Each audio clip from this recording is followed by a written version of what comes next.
Bon, j'ai défendu l'idée qu'il avait existé un islam des Lumières, c'est-à-dire un islam à la fois rationaliste et hérité de la philosophie grecque, et que cet islam s'était incarné notamment au XIIe siècle dans une œuvre magnifique, moi que je trouve absolument admirable, qui est l'œuvre d'Averroès. Et alors, ça a suscité un débat, notamment avec mon collègue et néanmoins ami Rémi Brague, qui me reproche d'avoir défendu cette idée contre le pape Benoît XVI. Alors, je voudrais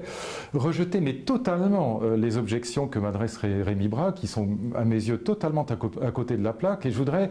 essayer de dire à ceux qui sont de bonne foi les raisons pour lesquelles je rejette totalement ces objections, et puis les renvoyer à la lecture de ce livre magnifique qui est Le discours décisif d'Averroès. Quel est l'enjeu du débat et quel est le contexte de cette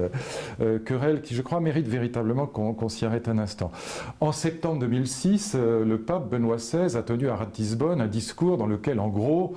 il expliquait que l'islam avait des penchants pour la violence. Il le faisait de manière voilée, mais enfin c'est ça que tout le monde a compris, et je crois à juste titre, parce que l'islam n'était pas pénétré de ce logos grec, du rationalisme grec. Et j'objectais au pape, à ce discours de Ratisbonne, qui a été véritablement, je crois, catastrophique. Le pape s'en est mordu les doigts lui-même, il a présenté des excuses. J'objectais à ce discours de Ratisbonne, et à toute révérence gardée au pape, qu'il avait existé en Andalousie, et notamment au XIIe siècle, un islam des Lumières avant la lettre, un islam totalement pénétré par la culture grecque et par le rationalisme, et notamment dans ce petit texte, le discours décisif, qui est un texte juridique, qui n'est pas un texte philosophique, et qui est un texte qui part d'une question absolument passionnante.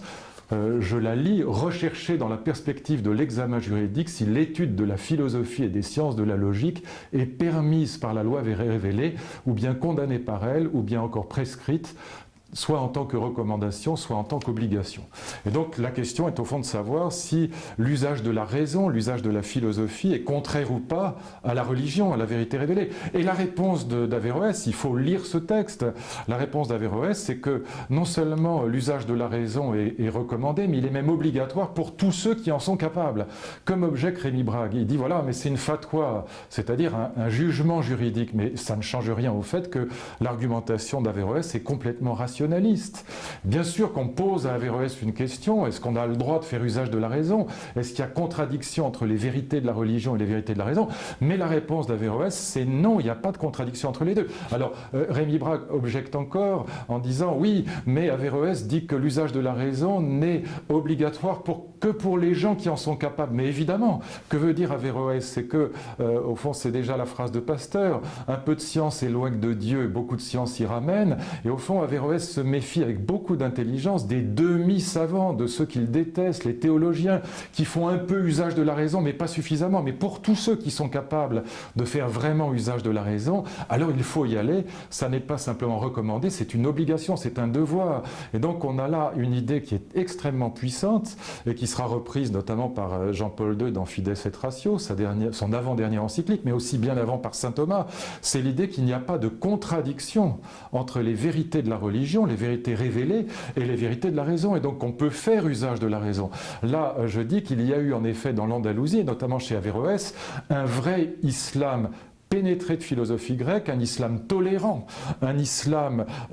comment dire, éclairé, un islam, oui, des Lumières avant la lettre, et que c'était une grande erreur, pardon de le dire, encore une fois, toute révérence gardée, de la part du pape, que de négliger l'existence de cet islam-là. Alors évidemment, ça a choqué les musulmans, ça a ravi un certain nombre de catholiques un peu fanatiques de leur côté, parce que, évidemment, l'image qu'on a aujourd'hui de l'islam, c'est Ben Laden, mais cette image est complètement fausse, et encore une fois, je pense que c'était une très grande erreur, et peut-être même une faute, que de ne pas insister aussi sur l'existence de cet islam des Lumières, cet islam que défend par exemple aujourd'hui un intellectuel comme Malek Chebel. Et je crois que oui, mon collègue, encore une fois, et néanmoins ami, Rémi Brague, s'est laissé totalement égarer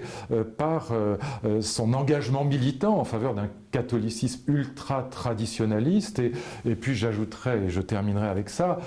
que ça n'est pas parce qu'on prend le ton de la Sorbonne Sorbonne et des savants de Molière qu'on a forcément raison. J'ai les mêmes diplômes que Rémi Braque, je suis tout aussi universitaire que lui, j'ai pendant 20 ans préparé mes étudiants à l'agrégation, au doctorat, et j'ai aussi enseigné la philosophie arabe, et pardon de le dire, mais puisque la polémique s'est située sur ce terrain, je n'ai aucune leçon à recevoir sur ce sujet. Donc voilà, et je demande